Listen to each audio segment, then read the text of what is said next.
সবাইকে আর একবার ওয়েলকাম আমাদের ইজি সায়েন্স ইউটিউব চ্যানেলে। চলো আজকে আমরা কথা বলবো, তোমরা কি জানো যে আমাদের যখন অ্যাসিডিটি হয় তখন আমরা কি খাই? এখন বেশি এক্সাম্পল যেগুলো আমরা অ্যাডে দেখতে পাই টিভির, ইনো, তাই তো, বা অ্যান্টাসিড, এগুলো খাচ্ছি। তাহলে এগুলো খাওয়া কতটা ভালো কতটা ক্ষতিকর সেই নিয়ে আজকে আমরা আলোচনা করবো, আর কি কি অ্যান্টাসিড পাওয়া যায়। তোমরা যদি সেই বিষয়ে জানতে চাও, ঠিক আছে, তাহলে তোমরা আমার চ্যানেলটাকে লাইক শেয়ার সাবস্ক্রাইব করো, যাতে যে সমস্ত নতুন নতুন ভিডিও আমার আসছে সেগুলো দেখতে পারো। আর হ্যাঁ, এগুলো শুধুমাত্র পরীক্ষার জন্য না, আমাদের ডেইলি লাইফের জন্য কিন্তু ইম্পর্টেন্ট। তো প্রথমে আমরা জানবো যে অ্যান্টাসিড কি। ঠিক আছে, এই যে অ্যান্টাসিড কথায় কথায় একটু বলে না যে আমার গা বমি করছে বা আমার বুক জ্বালা করছে, তখনই বলে দেয়, অন্য একজন বলে দেয় যে অ্যান্টাসিড খেয়ে নে। তো অ্যান্টাসিড কি বা কাজ কি না, আমাদের যে স্টোম্যাক সেটা তো সবসময় কি ক্ষরণ করছে, HCl ক্ষরণ করছে, তাই তো। তো সেই যে HCl তার পিএইচ, তোমরা আমার পিএইচ এর ক্লাসটা করবে, প্লে লিস্টে দেওয়া আছে। এছাড়া কোয়েশ্চেন আনসারের যেটা করিয়েছি আমি অ্যাসিড খারাপ থেকে, সেটাও দেখবে, সেখানে পিএইচ রিলেটেড কার কত পিএইচ আমি সব ডিসকাস করে দিয়েছি। তো এই যে স্টোম্যাকের যে HCl ক্ষরণ করছে, স্টোম্যাকের HCl ক্ষরণ করার জন্য তার পিএইচ কত হয়ে যাচ্ছে জানো, 1.5 টু 3.5, যেটা খুবই খুবই হচ্ছে অ্যাসিডিক। এবার আমরা যখন এই যে এক্সেস অ্যাসিডিক হয়, সেটা শরীর খারাপের জন্য হতে পারে, বা কোনো একটা খাবার খেলাম ফ্রাইড, তার জন্য হতে পারে, যে এক্সেস অ্যাসিড যখন তৈরি হয় না, সেই অ্যাসিডটাকে প্রশম করার জন্য আমরা কয়েকটা কিছু ক্ষার খেয়ে নিই। ঠিক আছে, মানে ওষুধের নামে কিছু ক্ষার খাই। কেন খাই? কারণ আমরা জানি যে অ্যাসিড এবং ক্ষার মিলেমিশে কি করে, প্রশমন বিক্রিয়া করে এবং কি তৈরি করে, লবণ এবং জল উৎপন্ন হয়। যে লবণ এবং জল আমাদের বডিতে কোনো ক্ষতি করে না, বডি থেকে বেরিয়ে যায়, সিস্টেম থেকে। ঠিক আছে, তাহলে আমরা কি না, আমাদের বডিতে যে এক্সেস স্টোমাকে অ্যাসিড তৈরি হয়, সেই অ্যাসিড কমানোর জন্য ক্ষার, যে ক্ষারকে আমরা ব্যবহার করি, ঠিক আছে, সেগুলি হচ্ছে আসলে অ্যান্টাসিড। এবার এই যে অ্যান্টাসিড, এটা দু ধরনের হয়, একটা হচ্ছে কি সিস্টেমিক আর একটা হচ্ছে নন সিস্টেমিক। ঠিক আছে, তো সিস্টেমিক একটা, আর একটা হচ্ছে কি না নন সিস্টেমিক।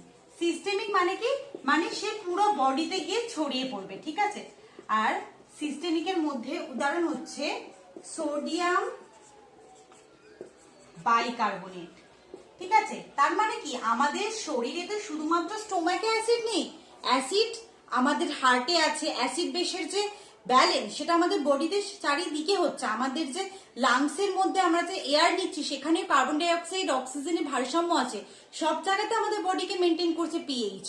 ও কি করছে, ওকে দিলাম স্টোমাকের অ্যাসিড ঠিক করার জন্য, ও গিয়ে পুরো বডির অ্যাসিড লেভেলের উপর কাজ করছে। ক্ষার কি করছে, গিয়ে পুরো সবার পিএইচ একদম তছনছ করে দিচ্ছে। তাই জন্যই সিস্টেমিক সোডিয়াম বাইকার্বনেট এখন কি বেশি দেখবে ইউজ করা হয় না। আচ্ছা, নন সিস্টেমিক কি? নন সিস্টেমিক যেমন হচ্ছে ম্যাগনেসিয়াম হাইড্রোক্সাইড,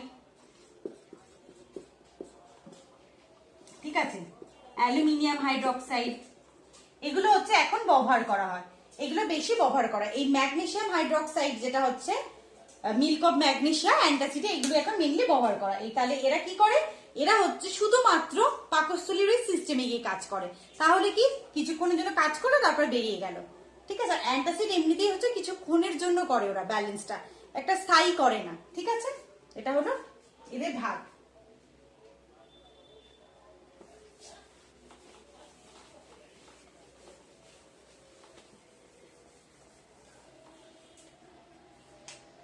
এরপর হচ্ছে উদাহরণ। প্রথমে আমরা যেটা জানি সেটা হচ্ছে ম্যাগনেসিয়াম হাইড্রোক্সাইড। এটার না 7 থেকে 8% যে দ্রবণ, সেটাকে আমরা কি বলি, সেটাকে বলি মিল্ক অফ ম্যাগনেসিয়া। এই মিল্ক অফ ম্যাগনেসিয়ায় কিন্তু আমরা ব্যবহার করি অ্যান্টাসিড হিসাবে। এছাড়া আরো একটা জিনিস হচ্ছে ডায়োভল। ঠিক আছে, ডায়োভলে কি থাকে, ডায়োভলে থাকে অ্যালুমিনিয়াম হাইড্রোক্সাইড। ঠিক আছে, সেটাকেও আমরা কিন্তু অ্যান্টাসিড হিসেবে ব্যবহার করি। আচ্ছা, এই যে ইনো দেখবে শুধুমাত্র তোমরা ইনো অ্যাসিডিটি হলেই খায়। বিভিন্ন জিনিস বেক করতে, তোমরা যদি ইউটিউবে দেখো বিভিন্ন রেসিপি, ওরা বেক করার জন্য কি করছে, সোডিয়াম বাইকার্বনেটের বদলে ইনো দিয়ে দিচ্ছে, তাই তো। কেন? কারণ সোডিয়াম বাইকার্বনেট ওটাকে ফাঁপা করতে সাহায্য করছে, আর ইনোর কম্পোজিশন হচ্ছে sodium carbonate plus sodium bicarbonate, citric acid আর ওইসব আরো সব মিক্সচার থাকে। তবে সোডিয়াম বাইকার্বনেট আর হচ্ছে সোডিয়াম কার্বনেট এগুলো থাকে, ওই জন্য আমরা ইনোকে ওই বেকিং করতে কাজে লাগাই। এছাড়া ডাইজিন, ঠিক আছে, আর একটা হচ্ছে ডাইজিন।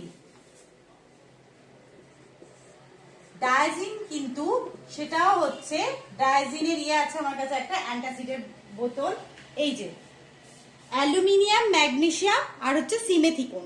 দেখা যাচ্ছে কিনা বুঝতে পারছি না, তো যাদের বাড়িতে আছে সেটা দেখে নেবে।